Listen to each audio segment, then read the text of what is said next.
नमस्कार. आपण पाहता तुळजाई एक्सप्रेस. तुळजाई एक्सप्रेसमध्ये आपलं सगळ्यांचं सहर्ष स्वागत आहे. पाहूयात काही ठळक आणि महत्त्वाच्या घडामोडी. पैठण येथे सम्राट शालिवाहन राजांची जयंती उत्साही वातावरणामध्ये साजरी. उमरग्याचे उद्योजक तथा राष्ट्रीय उपाध्यक्ष अ.भा.प्र. कुंभार महासंघ दिल्ली नागनाथ अप्पा कुंभार यांची कार्यक्रमास प्रमुख उपस्थिती. उमरगा, लोहारा, आदिनाथ भालेराव.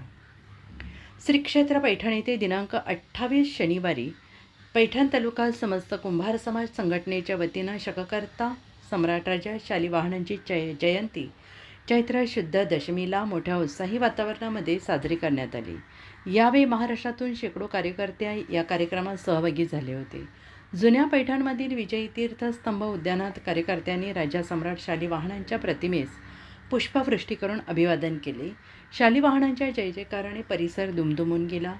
झेंडूजी महाराज मठात संपन्न झालेल्या कार्यक्रमात राज्यभरातून आलेल्या कार्यकर्त्यांनी सम्राट शालिवाहनांच्या कार्यावर आपले मनोगत व्यक्त केले. यावेळी तुषार पाटील, उपनगराध्यक्ष श्री संजय जोरले, रामदास इगळे, उमरग्याचे उद्योजक तथा अखिल भारतीय प्रजापती कुंभार महासंघ दिल्ली राष्ट्रीय उपाध्यक्ष नागनाथ अप्पा कुंभार, श्यामराजे कुंभार, दत्ताजी डहासळकर, खटावकर, जालिंदर पंजावाले, गणेश पंजावाले, सूर्यभान घोडके, निवृत्ती जाधव, गणेश रोकडे, मनोहर तांगडे, मुरलीधर तिडके, मनोहर मरकड, साखरचंद जाधव यांची भाषणे झाली.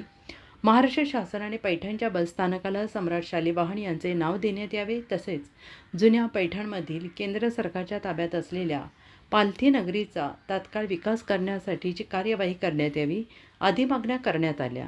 कार्यक्रम यशस्वी करणे यासाठी भाऊसाहेब पंजावाले, सतीश दळे, राम पंजावाले, साहेबराव रोकडे, प्रमोद पंजावाले, भागवत रोकडे, रवी पंजावाले, विठ्ठल रोकडे, अजय पंजावाले, अशोक रोकडे, कल्याण पंजावाले, अंबादास रोकडे, पंढरीनाथ खळदकर, प्रकाश शिर्के, कडोबा शिर्के, विठ्ठल मरकड आदींनी परिश्रम घेतले.